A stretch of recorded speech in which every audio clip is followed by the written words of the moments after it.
Today I was invited to speak a little bit about Ottoman imperial records and with a specific emphasis in the Sephardic communities of the Ottoman Empire and utilizing these records for these research purposes of discovering these communities, sometimes for family history purposes, sometimes for historical purposes. And it gives me great pleasure to be here with you. David and Tone, they reached out to me, and I hope that at the end of this presentation, you have questions for me. I'm happy to answer them. I hope that this is useful for all of you that are joining today. And if you're coming in and watching this at a later date, please feel free to reach out to me via email. I don't think I have my email on this presentation, but if you look up my name, Jonathan McCollum, and put in BYU, you'll probably find some page with my email on it, and people are usually able to find me and locate me in that fashion. Okay, so today I'll be speaking primarily about the Ottoman imperial records, and so records in Ottoman Turkish, and I'll discuss sort of Ottoman history to an extent and what we can utilize when we are researching these Sephardic communities. But I'll also discuss some of the things that FamilySearch is doing to facilitate this type of research. And finally, I'll mention some of the work that we're doing actually in Ladino currently that might interest your community. So the Sephardim are really a community that grows up and is highly influenced by its residence within the Ottoman Empire. And so when we want to research Sepharad, when we want to research the Sephardic community, it's really important to not only understand the Ottoman Empire itself and the way that it ran politically, but also to understand, right, the records that we can utilize when we want to take a look at a specific minority community, in this case, the Sephardim.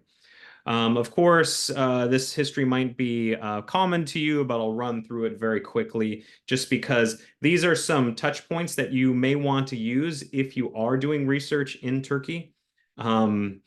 Turks in general have a great desire to demonstrate how noble they have acted in the past, and they see their Ottoman heritage as something great and wonderful that they want to share with others. And they like to talk about how tolerant the Ottoman Empire was. And so if you'll remember, right, the Alhambra decree at the end of the Granada War in 1492, right, when Christopher Columbus sailed the ocean blue, right, King Ferdinand and Queen Isabella, they also decreed that, right, the Jews of Spain either needed to be, of their two crowns, right, of what is now, right, Spain, those Jews had to, right, either convert or be expelled. And as it so happens, right, the Ottoman Empire was positioning itself as an anti-Christian entity within the Mediterranean world. It was in conflict with various Christian states, and it was all too happy to sort of utilize this minority community for its own political benefits. So was it necessarily Bayezid II, the Sultan of the Ottoman Empire? Was it an act of, shall we say, great tolerance or great humanity to bring in the Jews of Spain into the Ottoman Empire, or was it a political act aimed at better developing his empire and utilizing the peoples of the Mediterranean region to bring in more taxpayers and also possibly to use it as a cudgel against, right, these other European entities that he was fighting with. In any case, Bayezid II, he does welcome in the Jews of Spain. And many times Turks will be happy to talk about Kemal Reis. He was an Ottoman admiral who had fought in the Granada War, and he was actually there in the early 1490s and evacuated many Jewish families and eminent individuals from Spain from about 1490 to 1494, I believe. You can see here on this slide, this is a map, an Ottoman map of Granada from that time period of of Granada, of southern Spain, we can say. So there is this Jewish evacuation that is supported by an Ottoman flotilla. And of course, that's not the majority of Sephardi Jews that make their way to the Ottoman Empire. This is just a small portion of them that are evacuated by under the auspices of the Ottomans. As they make their way to the Ottoman Empire, you see a development of sort of like chain migration. More and more Sephardim move from the Iberian Peninsula and other locations throughout the Mediterranean and Western Europe to the Ottoman Empire. And you have this rapid growth of the Sephardi population in the Ottoman Empire. The principal settlements, you're probably aware of these, but Istanbul, Izmir, Edirne, Jerusalem, Sofia, Sarajevo, and of course, Salonika, which becomes the new, really the sort of new Jerusalem of the East and of the Ottoman Empire. And the Ottoman Empire itself has a significant impact on the political traditions within these Sephardic communities that develop, because the Ottoman Empire sort of runs as a collection of various different religious communities. And so the Sultan, rather than having sort of lieutenants that are Ottoman Turks, focusing in on tax collection, the Ottoman Sultan always utilized the religious communities to be the intermediaries to ensure proper tax collection. So that gave the Jewish chief rabbis significant amount of power and influence throughout the Sephardic communities of the Ottoman Empire. Now, let's talk a little bit about the scope of Ottoman records, so you're aware of these records and how far back we can go with them, and why they exist. As you know, the Ottoman Empire was a very long-lasting and successful empire in world history. It lasted over 6 centuries, and that's one single dynasty, which is pretty rare. And it covered the majority of the Eastern Mediterranean world. So all the way from the borders of Morocco in the west to Iran in the east, and the entirety of the Balkan Peninsula at times was ruled by the Ottomans, and sort of deep down into the south of the Arabian Peninsula and even East Africa, the Ottoman Empire expanded and ruled for many, many centuries. So today, when we talk about the Ottoman Empire and Ottoman records, we know that we could say at least 25 successor states that emerge from the Ottoman Empire. And when we're talking about records of historical or genealogical importance, for people that are living today, we can conservatively say that they can about 500 million people could probably find their ancestors in Ottoman records throughout the former empire. Now, why are there records from the Ottomans? Well, the Ottomans were a successful empire, and all successful empires run on paper.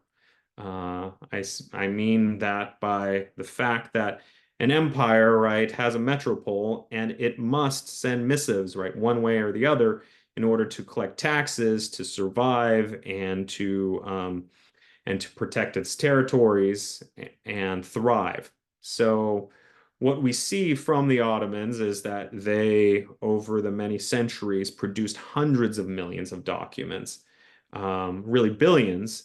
And there's hundreds of millions of them located in Istanbul alone at the Başkanlık Osmanlı Arşivleri, so in Istanbul, the main sort of Ottoman archives that exist today.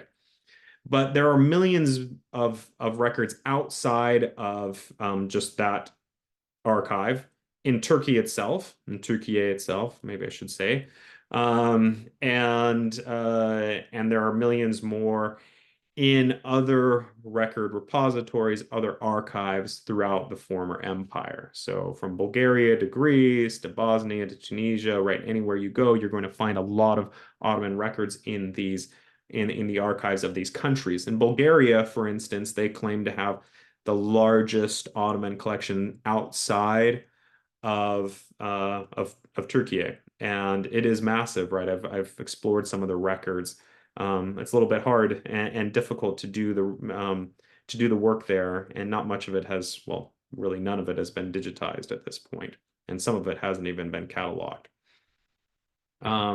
Now, as you're doing research through Ottoman records, you run into a problem, right? A major problem is that that Ottoman Turkish is a dead language today. Now, many times what I see on, say, on genealogical communities, on, say, social media, someone will put up something in Ottoman Turkish, and then, someone will like try to read it, and maybe it'll be someone that, knows a little bit of Turkish and knows Arabic or Persian and many times they don't catch all that is related in Ottoman documents because it is an actual language, and it has its own sometimes convoluted grammar. Actually, I run into Arabs all the time that will look at an Ottoman document and they will swear to me that it's an Arabic document, and then I have to ask them questions like, "What is this word?" And they're like, they'll be searching for something, and it's actually quite comical, but it's an issue is that, right, Ottoman Turkish is this dead language, but you'll find people that are more than happy to try to translate it for you, but those translations are often um, uh, they often fail to a great extent. Now, what is the problem with Ottoman Turkish? Well, Ottoman Turkish was a court language. It developed not as a sort of like natural lingua franca throughout the empire, but it was the language of the elites. And in fact, during the time of the Ottoman Empire, uh, janissaries or other political functionaries, when they learned Ottoman Turkish, they never learned the Turkish part of it because that was what was spoken as a sort of lingua franca, but they were instructed in both Persian and Arabic so they could speak this Ottoman Turkish. So a great example of this is Zia Pasha. So he was a reformer of the Young Ottoman movement in the late 19th century, and he wrote a book of Ottoman Turkish poetry. And he was really attempting to sort of create and instill a sort of like nationalist Ottoman language. But he really ran into some problems, and he described Ottoman Turkish as El Sinei Selassie, and you can see that right here, which means the three languages in Ottoman Turkish. And what is great about this phrase is it really divulges the difficulties of Ottoman Turkish. What you have is an expression that it has Arabic vocabulary, but it's pronounced with a Turkish accent and has both Arabic and Persian grammar built within it. And that's sort of Ottoman Turkish, is that it's not modern Turkish. It's not even sort of pre-modern Turkish. It's something different. It's a construction of a language from various other languages. So it's sort of a base of Turkish grammar, and then it picks and chooses what it wants from Arabic and Persian, both grammar and vocabulary. So that presents a difficulty because, Persian isn't that easy of a language to learn. Arabic isn't that easy of a language to learn. Turkish isn't that easy of a language to learn. And if you wanna really delve into Ottoman Turkish, you basically have to learn all three. Now, in terms of the Ottoman Empire and doing research on the communities that lived there and thrive, you're going to run into a panoply of languages that you will have to address. Now, if you're looking at one particular community, like the Sephardim, right, you're probably going to want to know Ottoman Turkish, you're going to want to know Ladino, right, and you're going to want to know probably Hebrew. Those would be the languages that you would be focusing on, and perhaps Arabic, right, depending on what community you're looking at. Now, the empire is full of languages, and I could spend my entire life trying to learn them all, but I just can't. I don't have the time. But I have worked on Ottoman Turkish. I'm a specialist in Ottoman Turkish, and I've developed some skills in Ladino that I'll sort of discuss in a little bit. Now, another issue that we run into with researching the Ottoman records is the nature of the dispersed archives of the Ottoman Empire. So yes, right, if you're doing any research on any community in the Ottoman Empire, you do want to make a stop at the main Ottoman archives in Istanbul. That is the Başkanlık Osmanlı Arşivi mentioned there. But if you're looking at, say, a community in Sofia, you're probably going to want to, right, stop by there, and you'll find lots of Ottoman records there. So the Oriental section of the Cyril and Methodius National Library of Sofia has a massive collection that I mentioned of Ottoman Turkish records that are very useful if you're doing social family history. But it's not just limited to Sofia. For instance, I've been working with the State Archives of the Republic of North Macedonia. They have a very large Ottoman collection. One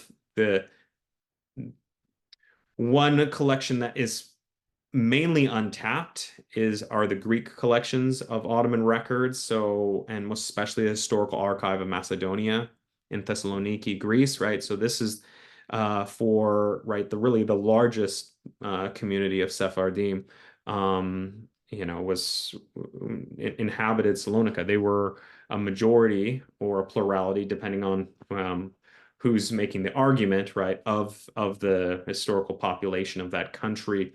And you're going to find a lot of Ottoman records that are housed at that historical archive in Thessaloniki that would be useful. Unfortunately, just recently they've been cataloged, and many of them, right, I'd say all of them, to my knowledge, have not been digitized at this point. So it's if you're doing research, you have to basically go in and sit there and pore over each record one by one.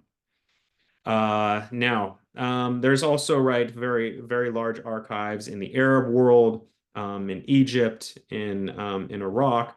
Damascus has some great archives with very large holdings in Ottoman Turkish, like the Merkez al-Wafaq al-Tarikhiya, right? So the Center of Historical Documents has a lot of Ottoman records. They have nüfus records from sort of population records. And then there's the Palace of Justice, Qasr al-Adaliya, right? That is also located in Damascus, and that has the Sharia court records from the territory of Syria during the Ottoman period. Now, I work for FamilySearch, and what's exciting about FamilySearch is they have a lot of funds and capabilities to be able to invest in in record sets that have not been exploited, and a lot. And so FamilySearch has sort of under my direction begun to collaborate with other entities to try to digitize the world's Ottoman records. So we want to digitize them, we want to preserve them, and we want to share them. We want to make them available online. They can be available on FamilySearch if an archive is willing, or we actually will digitize their records if they're just for the intent of preserving them, and hopefully that they will share them on their own individual websites. But that's not it. That's not all we want to do with Ottoman records. We recognize the significant hurdles of doing research in Ottoman Turkish. So a lot of our effort is actually going into indexing. So making searchable indices of the images that we digitize. And so to make these records searchable, it then frees up people to be able to find the document that they're actually looking for.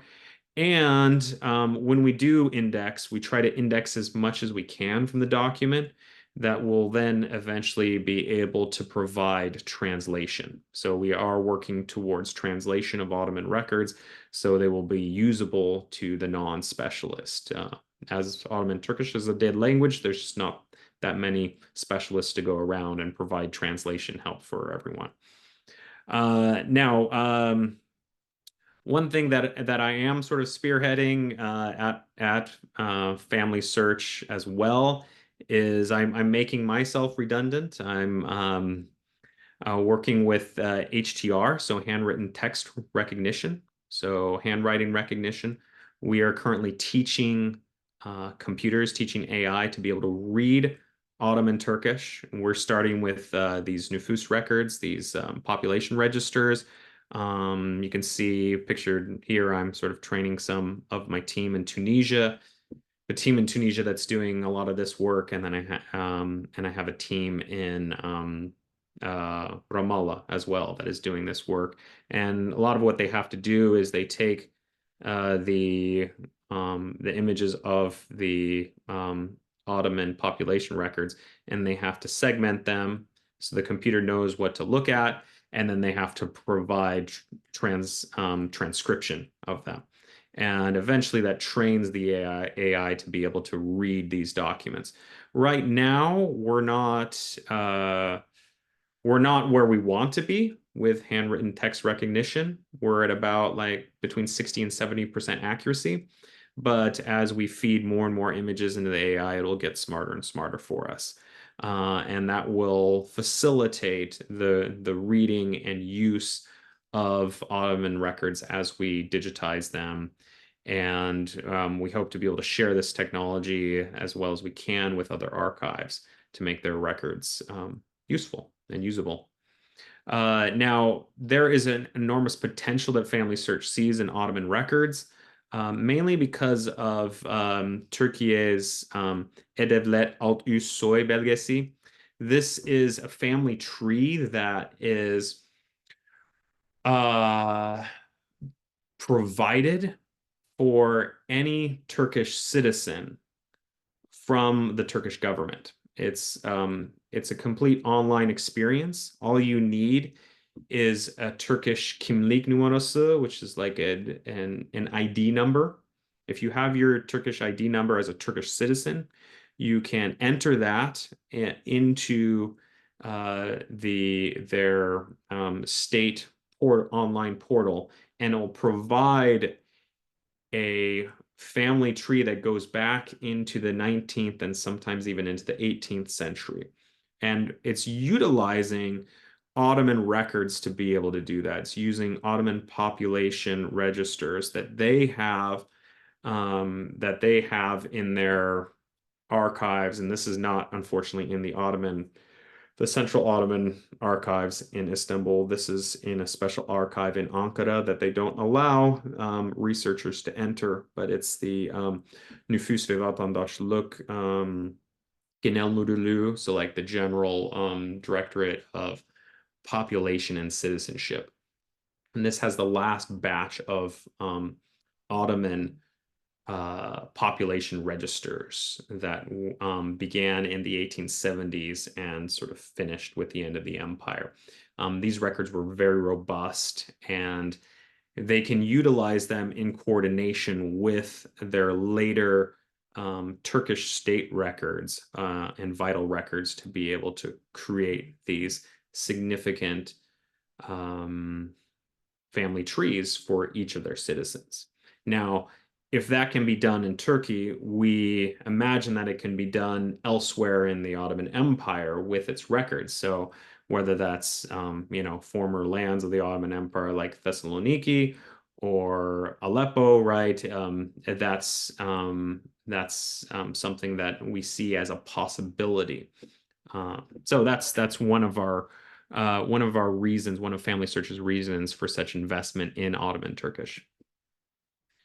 So I don't want to go through every single record of the Ottoman Empire, but if you have questions about specific research questions, you can, feel free to reach out to me, to email me, or ask questions after this presentation. But I'll go through a few of them here. So these are some records that I think are significant for someone who's doing either social history or family history. So if you're doing your genealogy, you should be aware of them. There's the Nüfus defterleri. These are the population registers. You see a picture of it here. Under FamilySearch, one thing that I've done with my team in Tunisia is we have created an index for the Ottoman Nüfus registers of Israel Palestine. So basically, these registers include all of the territories of mandate Palestine, let's say. So under the British. And once the British departed, Israel took charge of these Nüfus registers. And so in 1948, and they've been part of the collection of the Israel state archives ever since. FamilySearch did some microfilming of these records in the 1980s. And those records have now been digitized. And now we have created an index of them that fills in almost all of the fields, right? So all the fields have been, right, digitally keyed by individuals from Tunisia that I trained on Ottoman Turkish. And here's an image of what can be done there. Unfortunately, because of the arrangement that FamilySearch made with the state archives of Israel, we can only share the index and not the original images on our website globally. However, if you do go to a FamilySearch center, you can see the images there. If you utilize the index to do some research, you can always request from me the image, and I can go back and actually find that image for you if you'd like to see the original image. I'd be willing to do that. You can see here we're still having some issues with the index. It's not an issue with the index that was created. It's an issue with FamilySearch using right to left script and sort of Arabic the Arabic type. But right now it's searchable based on the father or the mother of the individual in these Nüfus registers, but it's not searchable by the actual individual that's named. So you can see down here, this is our digital index. So that's the Nüfus defterleri, right? You can have access at least to that index online. The State Archives of Israel, they also have this up on their website. Last time I checked, I think their website had been hacked.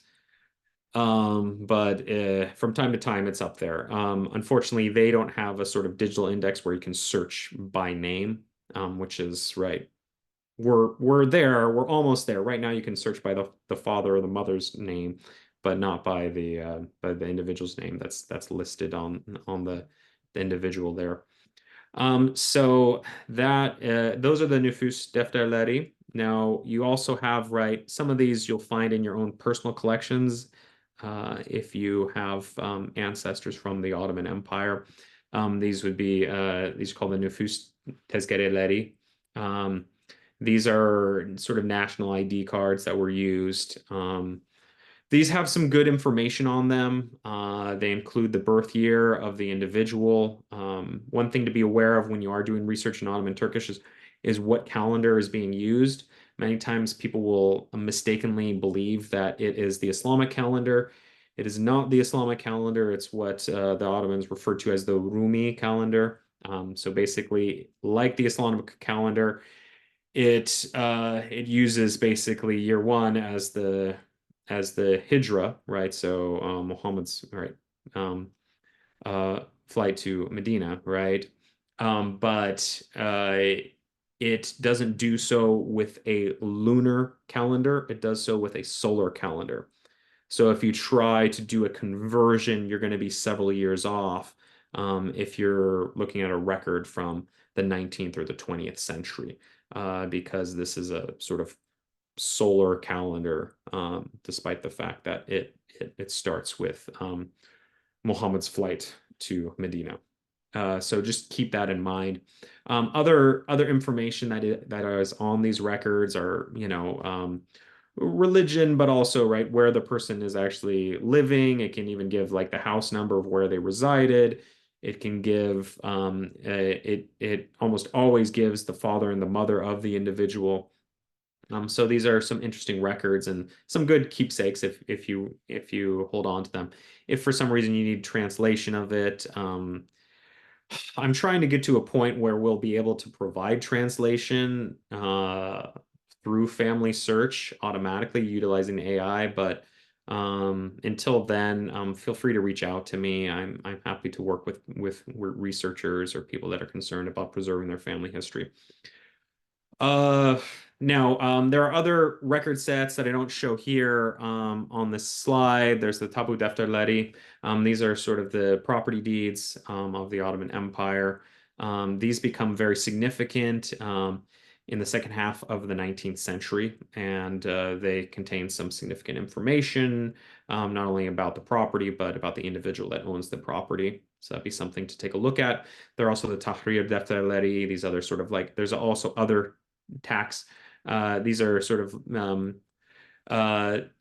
tax records where they list individuals. You have all sorts of records that might be useful. There's the Jizye Defterleri. These are sort of the poll tax for non-Muslim subjects of the Ottoman Empire. They often list the names of the families. For those that are very interested in their own family history or the family history of other individuals, it's important to recognize that there are certain records that are very useful and how to deal with them. So, for instance, the Nüfus registers are excellent. They start in about 1878 and have a very robust collection of the subjects of the Ottoman Empire.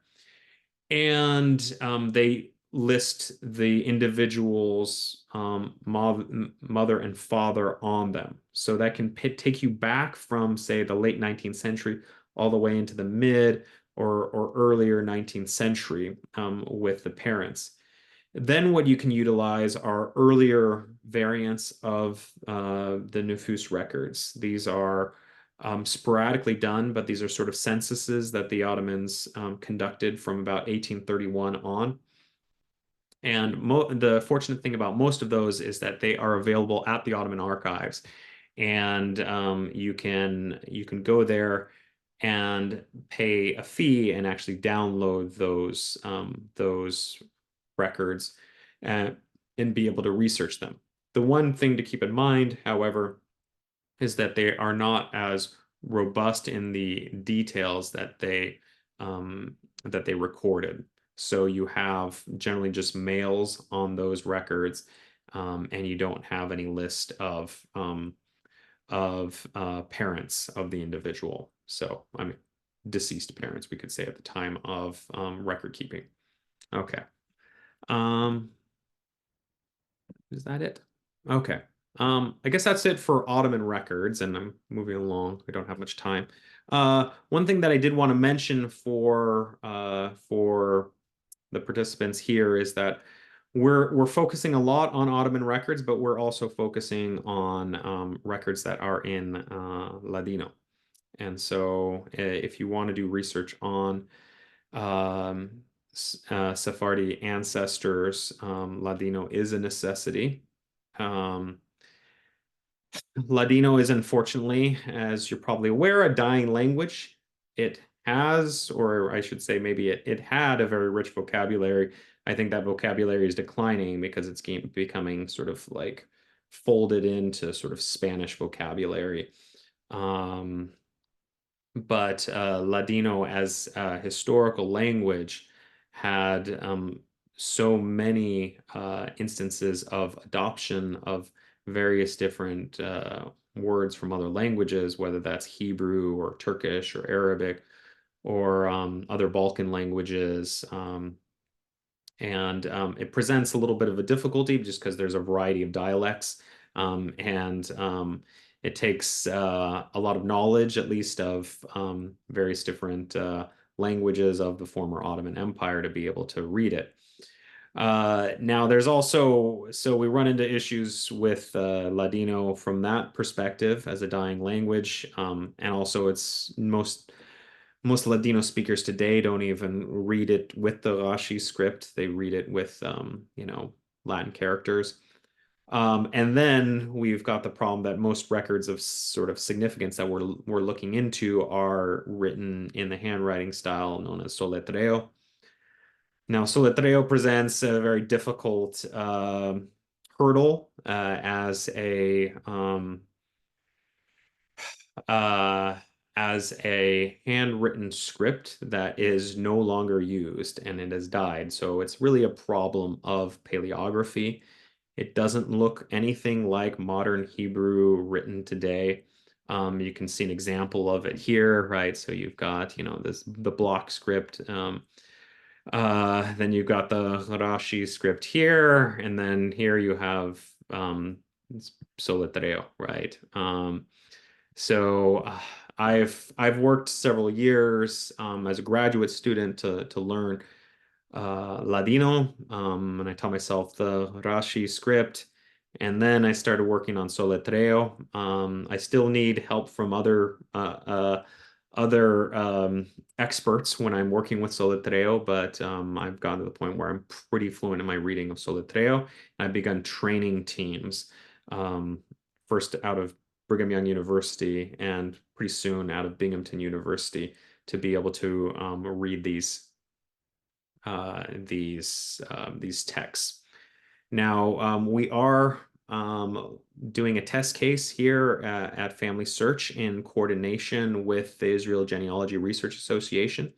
They have digitized the records of Salonika's Jews during the interwar period.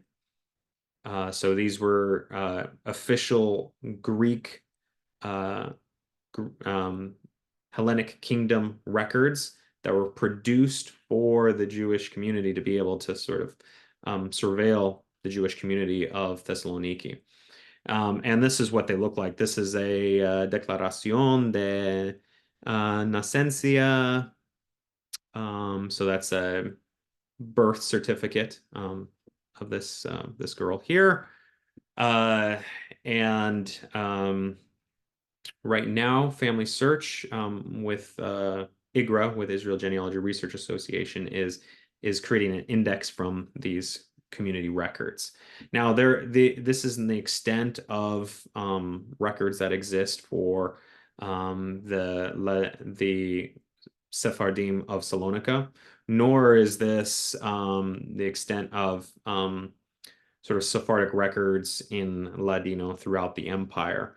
I'm working with various other Jewish entities to try and digitize those records. And so the hope is that we will learn learn the best procedures for indexing these records. I don't think we will be investing necessarily in HTR in handwritten text recognition for Solidareo script, just because it's a smaller community than sort of like the records of the Ottoman Empire.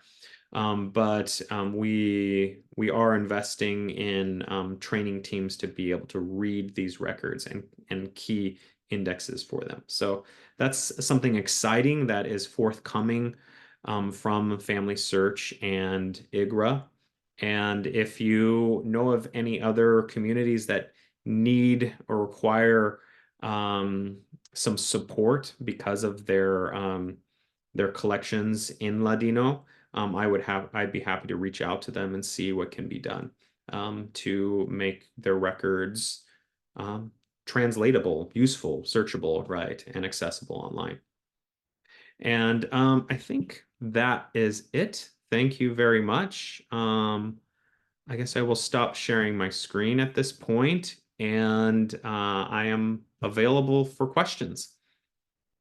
Thank you. That was absolutely fascinating and a lot of new information.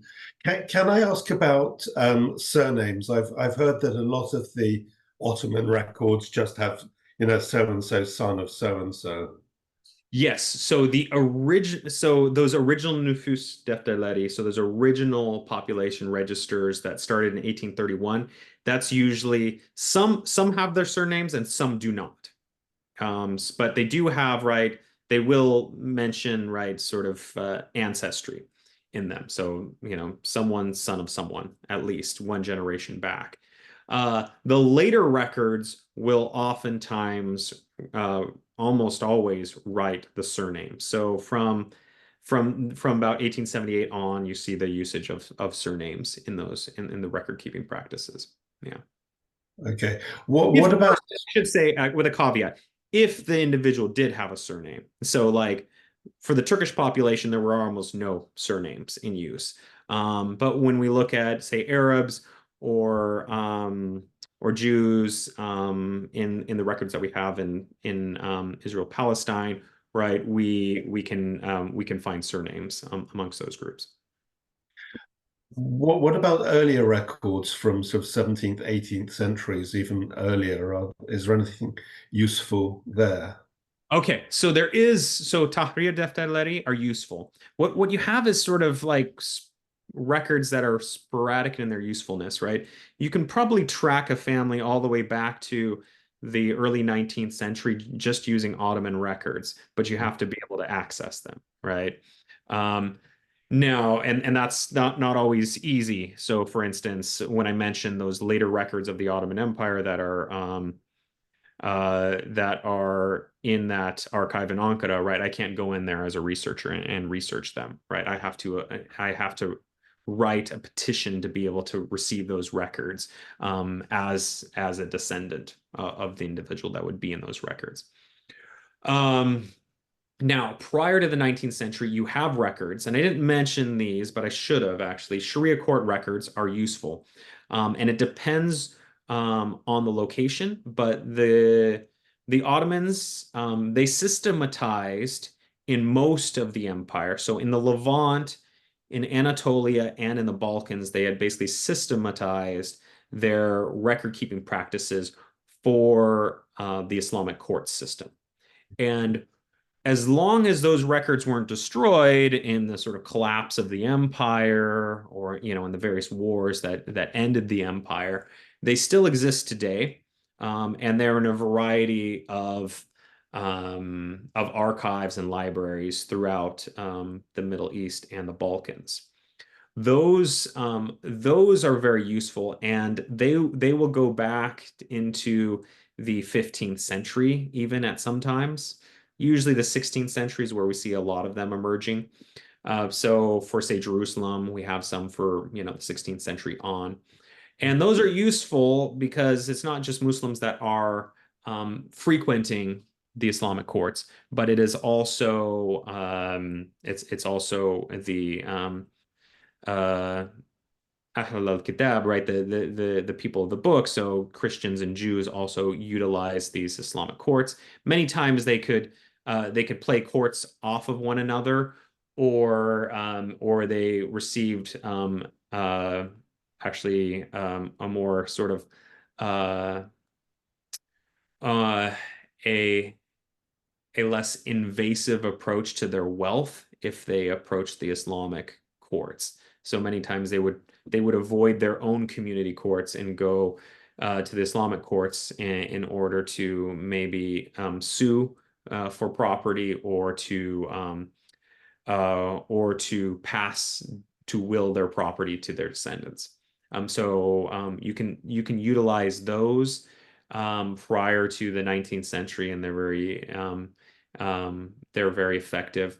You can also use tahrir defterleri, so like these various tax registers, but they're sporadic, and so you see a lot of them in the 16th and 17th century, and then you see less of them in the 18th century. So uh, you'd have to coordinate with other record sets in that case, utilizing those.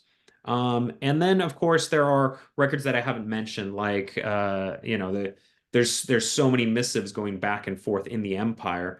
And if you're looking for eminent individuals or just individuals that had a run-in with the state, you might find them in records in the Central Ottoman Archives in Istanbul, just as a mention to some development in the local village or town or city from which they came. You can see this in terms of like criminal activity and rebellions, but you can also see it in terms of, right, governance. So the Ottoman Empire just trying to reach out and find effective governance in various parts of the empire, and they'll list out names of individuals. So the best way to do a research at the Ottoman archives in that case would be to try to locate all the records on a specific town or location. The Ottoman archives have finding aids that are written in modern Turkish that you can utilize to sort of help.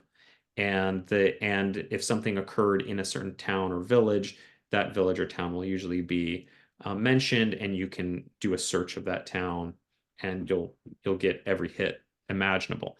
The only issue there is that you need to know sort of like Turkish, modern Turkish to begin with, right? Just to find what you're looking for, and then you'll need Ottoman Turkish to be able to read the document. Okay, is that any further questions? Can I just ask one last question before other people jump in? I mean, obviously, a lot of Sephardic Jews emigrated from the Ottoman Empire to other places. Are there surviving passport agency records that you know of? So, in order to have a pass, so I've looked into this. So the Nüfus Tezkeresi, right, that ID, that is what they utilize to be able to depart from the Ottoman Empire. And so that would be recorded in documents, but I don't know if those if those exist in their entirety. But that's a great question. I'd like to do some research. I haven't had all the time that I'd like to do research on these records, but certainly they did have sort of an application to be able to depart the empire, and so that ID was used, and so it would have been recorded by the state. So the question will be finding those records. Yeah. Thank you, Tom. Yeah, I've been looking at diplomatic and consular archives in the Netherlands for countries like Morocco, the Ottoman Empire, Tunisia. I wonder if there are any diplomatic or consular archives in America dealing with those countries. Oh yes. So yeah, there are. So dealing with I mean Morocco is, famously the first country to recognize the United States independence. And the United States had ambassadors there. You can find those in the U.S. archives. There are and there's plenty of there are ambassadors to the Ottoman Empire and consulates, U.S. consulates throughout the Ottoman Empire. So you can utilize those. They weren't quite as active as the Western, well, I could just say not just Western, but Europeans in general in the Ottoman Empire, because they were not in the business of sort of offering their own citizenship to Ottoman subjects. So the Russians offered Orthodox subjects of the Ottoman Empire protege status, so sort of citizenship. So you get lists of like proteges from Russia in the Russian archives. So Mhm. you get lists of proteges that were offered Russian citizenship for individuals that lived in the Ottoman Empire. Likewise, right, you had that for Britain and the Protestants, and the French for the Catholics. So you get these large lists of individuals in those archives. The United States didn't offer sort of citizenship in that way, so you don't get sort of those large lists of individuals that had sort of American citizenship, but were in fact, right, Ottoman subjects. But you do have, right, consular reports. You do have a lot of diplomatic back and forth between the Ottomans and the Americans. And later on in the empire, so in the late 19th and early 20th century, the Ottomans are very interested in the Americans, and because they see the U.S. as sort of more honest broker, because they don't see them as a sort of predator aiming to, right, take over their Mhm. portions of their empire. Yeah. Yeah, the Dutch, the French, and the Italians also offered protection to Jewish citizens in the Yes. Ottoman Empire and Morocco. Uh, Bernard has his hand up. Thank you for an absolutely fascinating talk. I have a question which is, it's almost the opposite side of Ton's question, and it relates to Ottoman records from outside the empire. And I have a very specific reason for asking. My grandparents got married in, of all places, Antwerp, which to the best of my knowledge is in Belgium, and I think to the best of Belgium's knowledge has never been part of the Ottoman Empire. But they did it in 1908. And according to records that I've found from 1899 to 1912, while a new Sephardic synagogue was being built in Antwerp, the Sephardic community held its services in something described as the Ottoman Center.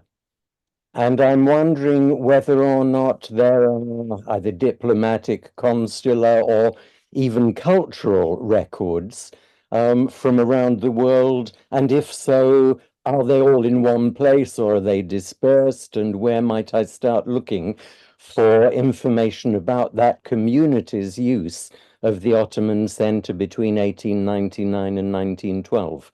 The Central Ottoman Archives in Istanbul. Yes. Yes, Thank you. definitely. So you can find excellent records from the Ottoman Foreign Service from the mid 19th century on in those archives, and they will deal with aspects of sort of like Ottoman cultural influence around the world. You'll get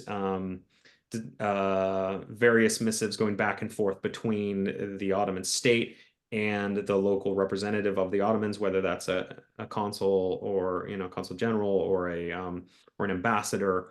And one of the best aspects of this is that those records are generally in French. Oh, So fantastic. very easy to read because these are subjects of the Ottoman Empire whose native language isn't French, writing in French. So it's very nice, very clean French, and good handwriting. You can go through those. Yeah, I can go. I mean, I'm an Ottoman Turkish specialist, but I can go through those much quicker than I can the Ottoman Right. Turkish records. Every once in a while, you'll find something that's in Ottoman Turkish related to something that's cultural, right? But most of those records are all kept were all kept at the time in French.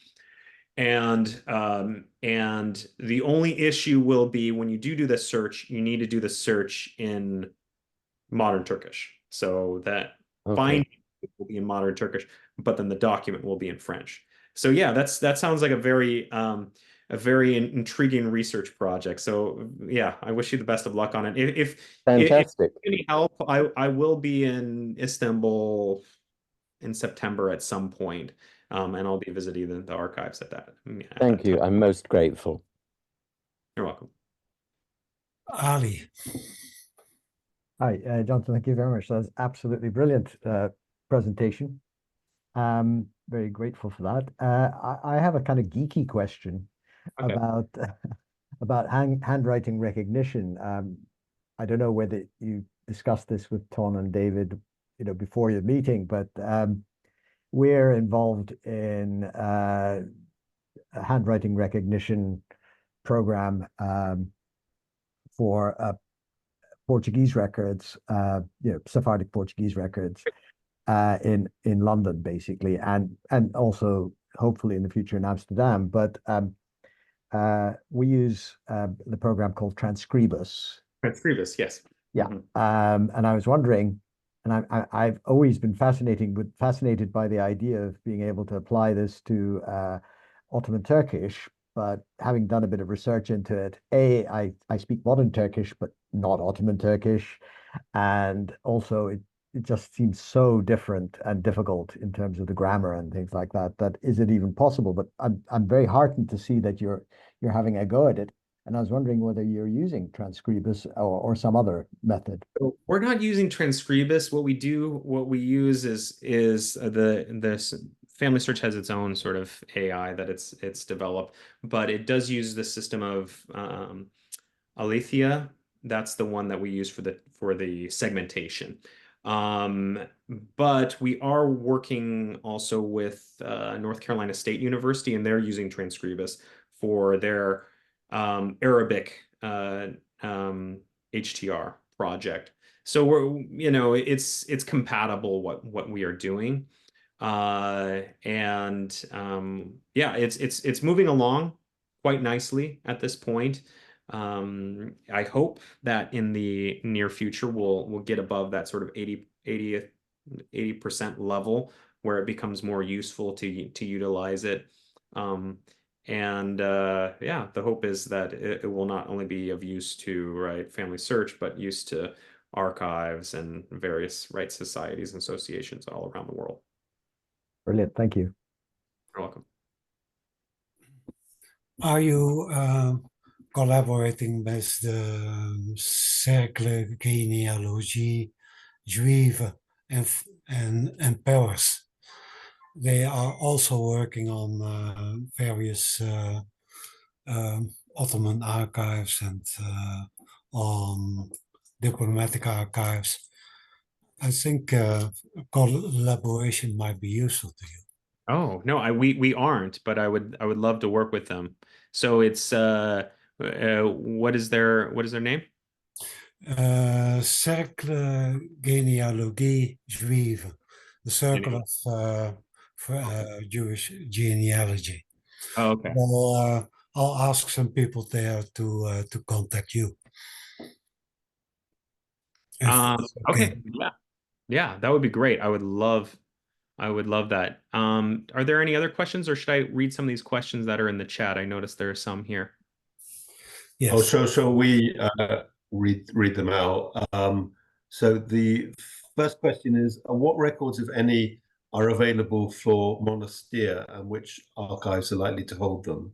So I'd say the archive most likely to hold them are is the one I mentioned in Thessaloniki, right? So that most of the Ottoman records for Monastir wound up there. Now, there'll also be records in the Ottoman State Archive, so in Istanbul. So it'd probably be you'd want to utilize both of those. Thessaloniki might be a little bit more difficult just because, right, you don't have digital images, you can't purchase them, but I am that's one of my targets, is really to work with that archive, because they need a lot of help, and it would be very useful to be able to digitize and index their records. Thank you. Next question from Julie. Please repeat how many Sephardim can trace their roots back to the Ottoman Empire. She enjoyed the talk and says the Jewish Museum in Salonika is worth a visit. Oh, okay. Yes, I would love to visit the Jewish Museum there. Yes, that's definitely a must visit for me when I do go. So how many Sephardim?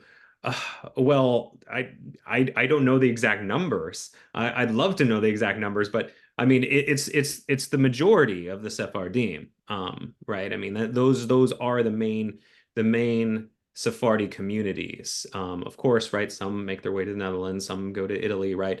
But really, it is the Ottoman Empire that is the heart of, right, the Sephardim for, right, many centuries. Okay. Yeah, we would say the largest rather than the main, because most of us here. Well, I guess it could be, yeah. Yeah, Maybe I'm putting my foot in my mouth a bit. Yes. Maybe I should say, yeah, it's the largest. Okay. There's a special place in my heart for Salonika. I don't know. I just find it very interesting. Very interesting history. Very, yeah.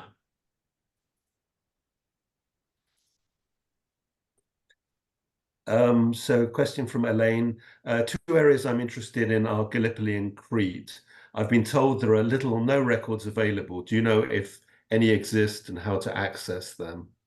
Okay, so for Gallipoli, the records would be available in the Ottoman archives in Istanbul, and the records would be with the Nüfus ve Vatandaşlık Genel Müdürlüğü in Ankara. So that's the General Directorate of Population and Citizenship in Ankara. Now, if you're researching for your own family, you can write a petition. It would have to be in Turkish about those records for Gallipoli, right? And you could mention the names of your ancestors or the individuals you're looking for, okay? That would be the way to do it. Now, earlier records, you can find them at the Ottoman archives for Gallipoli. Now, Crete, you'll find records for Crete in the Ottoman archives in Istanbul. And then you'll find records that are part of the Greek state archival system that are Ottoman records. Again, a lot of these various different archives have failed to even catalog their Ottoman records. Now, I don't know if that's the case with Crete. I haven't been to Crete, but that is on my research agenda. So yeah, I'd love to talk to you more about it. But there are records, right? The Crete was in the empire until, right, the late 19th century, and then you have, right, a population exchange that occurs. So for the Jewish population of Crete, that might be interesting. I don't know. I don't imagine that. I imagine that the Jewish population remained in place. The Muslim population, despite the fact that they were Greek speaking, they were forced to migrate to Turkey, And then there were a lot of Ottoman Greeks that were then forced to migrate to Crete the other way, right? But even to this day, on the Aegean coast of Turkey, you'll find Greek-speaking Turks, right? Turks meaning, right, Greek-speaking Turkish citizens from Crete, and they'll often be called Giritli, right, meaning they're from Crete. So there are records for Crete. I wish I knew more about them, but that would be something that I need to explore so I can help others. So Ali, you're holding your hand up. You're muted. Yeah, sorry. I tried to write the question in the box, but I couldn't see the everyone option. I was going to ask, what records does the Hahambaşı's office in Istanbul hold, and how accessible are they? My experience is that they're not. I haven't tried. I've reached out. They didn't seem to actually like want a visit whatsoever from me. So that is a curiosity. I would love to know if you have any connections. I would love to pay a visit to them. But yeah, no, they have not been very forthcoming, and and rightly so. I know there is in general a certain degree of yeah danger depending on where you live in Turkey as right Jewish citizens of Turkey. Yeah. Yeah, I think they just don't want to sort of put themselves too far forward and expose themselves essentially. And there's always this suspicion in Turkish bureaucracy about the minorities wanting their property back and things like that. And yeah, that's probably one of the reasons. But they like to keep their head below the parapet, understandably. I should say I actually wrote to them whilst employed by a Sephardic synagogue, on the email of the Sephardic synagogue, and I never heard back. So I don't think it's any particular discrimination. I think everyone is treated equally. No, we don't. Yeah. Oh well, yeah. If anyone does find a way of getting in contact with them, please let me know. Do we have any more questions? Is there another question? Yes. Is the Ottoman language different from modern Turkish as far apart as Shakespeare is to modern English, or is it more like the difference between ancient Greek and modern Greek? I'd say a better analogy with Greek would be between Katharevusa and like modern Greek, like so like Katharevusa is like half ancient Greek and half like modern Greek. It's something like that. It's I'd say it's probably, yeah, it's different. It's between Shakespearean and modern English. Yeah, I'd say the distance is greater. So I'd say that has a lot to do with not just grammar, that the grammar is significantly different, but also vocabulary usage is significantly different with Ottoman Turkish. Whereas with Shakespeare, you get some vocabulary and then you get, right, sort of second person singular that has fallen out of usage in the English language. But yeah, it's more manageable, I think. So yeah, it's somewhere in between, right? I don't know. It's maybe a little bit more distant between, modern Turkish to Ottoman Turkish. It's more distant than, say, modern English and Shakespearean English. Thank you. Do we have any other questions? I don't think so. Right. So let's wrap it up. Thank you, everyone, for attending this wonderful presentation. It's very insightful, but I feel like there's a mountain to climb, and we are only at the beginning. But I'm happy that someone is doing it. And I would like to ask people if they can help out, please reach out to Jonathan. Thank you, Jonathan, for a most wonderful talk. And thank you to our patrons who are here, who support us, who make all of this possible. And we hope to see you in 2 weeks' time.